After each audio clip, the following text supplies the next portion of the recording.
like, subscribe, serta aktifkan tombol loncengnya.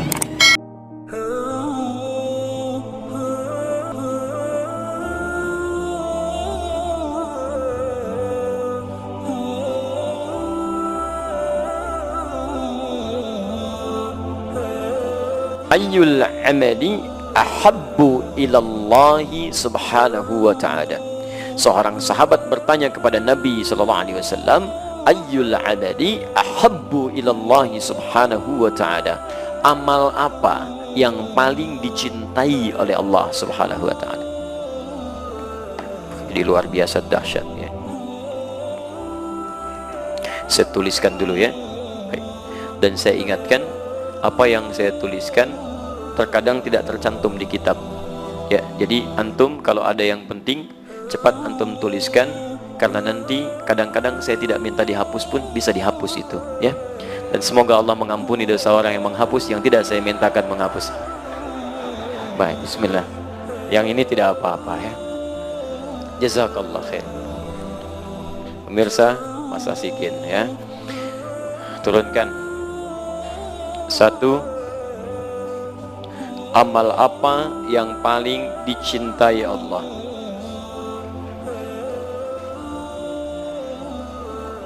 Ya. Artinya amal ini sangat dicintai Allah. Konsekuensinya ketika antum mengerjakannya, antum pun bisa meraih cinta Allah Subhanahu wa taala. Nah, sekarang perhatikan baik-baik apa gambarannya seseorang yang dicintai oleh Allah. Jika seseorang sudah dicintai oleh Allah Subhanahu wa ta'ala, maka yang pertama Allah berikan akan mengampuni seluruh dosanya.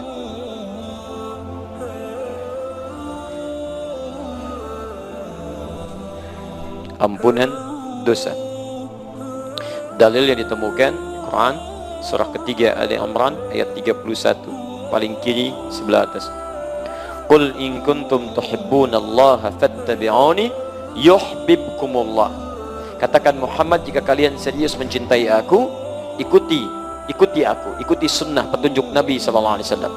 Poinnya, lihat, yuhibbukumullah, maka Allah akan cintai kalian. Cintai. Nah, ketika Allah mencintai seorang hamba, apa yang diberikan? Wa yaghfir lakum dzunubakum. Yaghfir dzunub. Ya. Dzunub itu jamak dari kata dzambun. Kalau dzambun itu baru sedikit. Tetap dosa, cuman dosanya tidak sebanyak yang ini bentuk jamak ya. Allah menurunkan kalimat dzambun misal di Quran surah Ghafir surah ke-40 kan? Allah sampaikan ayat ketiga, ghafiriz dzambi wa qabilit taubi. Ghafiriz dzambi, ghafir dipasangkan dengan dzambun. Tapi kalau sudah jamak bentuknya banyak, maka berubah bentuk dzambun jadi dzunubun, bentuk jamak ya. Nah, kalau seseorang dicintai oleh Allah Subhanahu wa ta'ala, maka kalimat Al-Qur'annya mengatakan wa yaghfir lakum dzunubakum, bukan dzambakum tapi dzunubakum, berpeluang semua dosanya.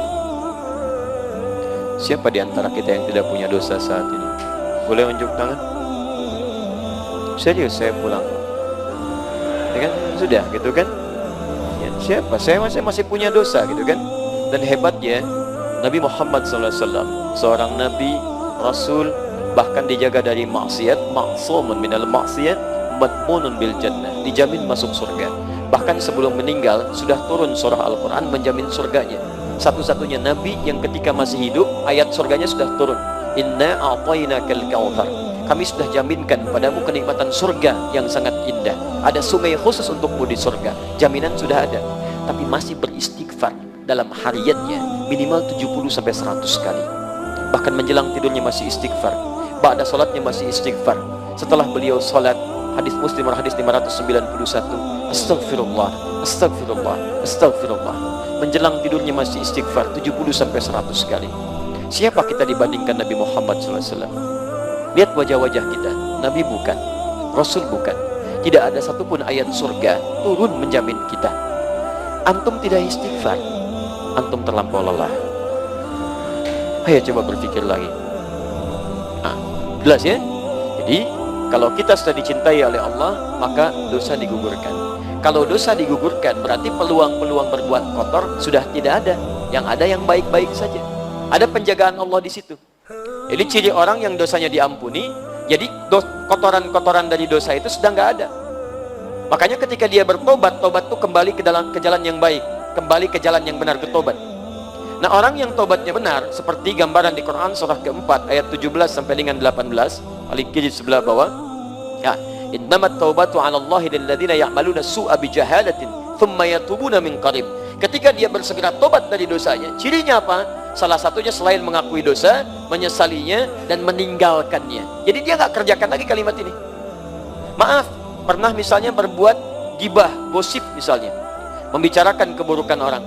Kemudian dia tobat. Nah, ciri tobatnya yang diterima adalah ketika dia bisa meninggalkan perbuatan ini. Allah mengampuni dosa ininya, maka hilang dia. Maka lisannya tidak bisa berbicara yang tidak baik lagi. Yang muncul yang baik-baik. Makanya kalau orang diampuni dosanya oleh Allah, masih hidup dia di dunia, orang ini akan dijaga dari perbuatan yang tidak baik. Baik, katanya baik, sampai ke ujung kakinya. Gosip, hilang. Selesai. Saya tidak, Ustaz. Alhamdulillah. Alhamdulillah. Tidak seperti akhi yang itu tuh. Ah, sama. Belum diampuni. Baik. Jelas ya? Ah, jadi sahabat ini ketika bertanya, saya penting teruskan karena di sini tidak ada syarah demikian.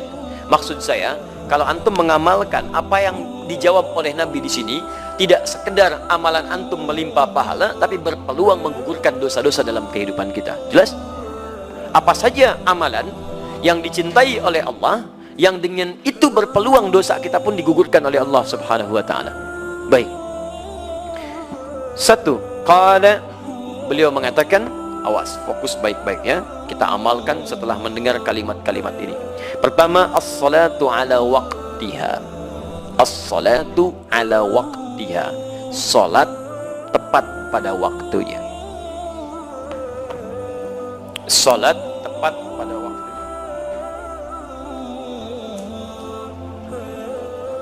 Tolong fokus baik-baik ya. Ini bagian terpenting yang saya sampaikan. Saking pentingnya, baterai aja hampir habis tuh, ya. Ini boleh muncul lagi. Bismillah. Bismillah. Kedengaran suara saya? Alhamdulillah. Satu, as-salatu ala waqtiha. Baik. Kalau ada waktu, sesuatu kata menunjuk pada waktu, kemudian waktu ini menunjukkan pada penunaiannya tepat pada waktunya, di saat diperintahkan, maka kalimatnya menggunakan ala. Ala itu sesuatu yang dimiliki, tapi menunjuk bukan kepada kepemilikan benda, ya, semacam waktu dan sebagainya. Tapi kalau menunjuk pada benda, kalimatnya menggunakan lam. Misal, al-qalam li, ini spidol punya saya. Ya, al-bait li, rumah itu punya saya. Kadang disikat, lamnya dibuang menjadi i, baiti, rumah saya. Qalami, pulpen saya. Kitab, buku saya. Kitabi, baik. Zauj, suami saya. Zauji, gampang, teman-teman sekalian, mudah. Ab, bapak saya. Abi, ibu saya. Ummi, gampang ya. Baik, barang nggak dipakai, bekas. Baik, yang nggak dipakai, itu ya, itu ngarang. Bisa. Ya, itu kadang-kadang ya suka muncul. Kayak gitulah ya. Halaman luar teras, halaman luar saya, itu ngaco ya. Udah sini, fokus baik-baik. Maksud saya, ketika waktu menggunakan kata ala, ini menunjukkan tepat pada masanya. Di amal yang paling dicintai oleh Allah, yang pertama sholat, artikan tepat pada waktunya. Ala berarti tepat. Bisa. Besok subuh jam berapa? 4.15, 4.10. Ayo berapa lagi? Baik. Ayo diskusi dengan teman, tanya kawan, call a friend. Ayo. Baik. 4 berapa? Gak apa-apa. Beda, tidak ada masalah. Ini menunjukkan antum datang dari daerah yang berbeda-beda. Betul. Kalau sama Bekasi 4.10. Sekarang naik 4.11 untuk hari ini. Tadi menyebutkan 4.15, berarti bukan daerah sini, Masya Allah. Betul, saya bersyukur kepada Allah, antum diberikan keringanan langkah. Dari sekian manusia yang hidup, antum yang digerakkan ke sini.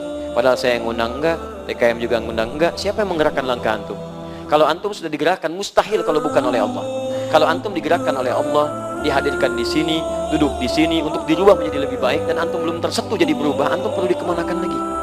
Ya, dan memang settingan jam kita beda ya. Kita ambil yang tengah-tengah lah.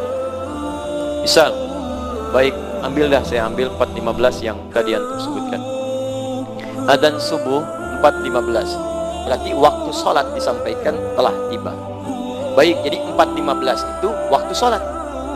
Waktu sholat, adzan itu penanda waktu sholat tiba. Iqamat penanda waktu sholat akan dilangsungkan secara berjamaah. Di adzan penanda waktu sholat tiba.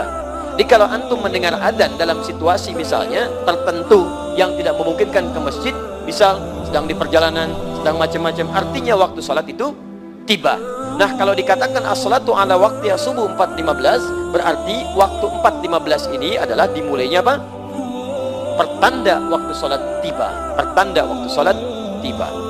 Artinya, kalau kemudian dipanggil 4.15, sholatnya ingin kita tunaikan, ya, baik itu dimulai dengan sholat sunnahnya setelah adzan selesai, kemudian kita tunaikan sholat fardunya, maka mohon maaf, kisarannya tidak akan jauh dari sini. Jadi begitu adzan berkumandang, maksudnya antum sudah siap sholat, bukan baru bangun. Itu maksudnya. Jadi kalau adzan subuh 4.15 akan disukai oleh Allah, sholat tepat pada waktunya, maksudnya begitu dipanggil antum siap sholat.